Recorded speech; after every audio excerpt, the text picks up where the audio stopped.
In today's video, I'm going to teach you how to make your collection private. This quick walkthrough will show you how to change one of your Etsy collections from public to private so only you can see it.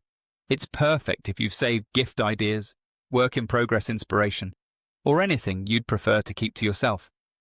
First, head to Etsy in your web browser and make sure you're signed in to your account. On the top right, click your account icon. This opens your personal menu where you can access everything tied to your profile. From that menu, choose View Your Profile. Your profile is where all your collections, favorites, and public activity live. By default, some collections can be visible to others, so this is the place to review and adjust their privacy. On your profile page, click the collection you want to change from public to private. This could be a list of saved items, a themed set of finds, or any collection you've created in favorites. Opening the collection lets you edit just that one list without affecting others. At the top of the collection, look for the small pencil icon next to the collection name. That's the Edit button. Click it to open the settings panel for this specific collection.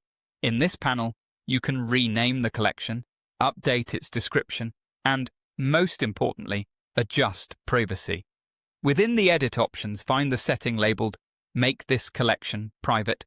This is the control that switches the collection from being visible to others to being visible only to you. Turn this option on. When enabled, it prevents the collection from appearing on your public profile or being discoverable by other shoppers. Once you've enabled the private option, don't forget to save your changes. Click Save to apply the update. Saving confirms the privacy change and ensures the setting sticks, even if you navigate away from the page. That's all you need to do.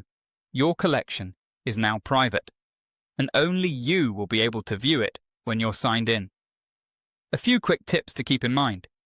Privacy is set per collection, so repeat these steps for any other lists you want to hide. If you don't see the pencil icon, double-check that you're on the collection page itself and that you're logged in to the correct account. And after saving, give the page a quick refresh if the private label doesn't appear right away. Thanks for watching. Now you know exactly how to make your collection private on Etsy, keeping your saved items organized and just for you.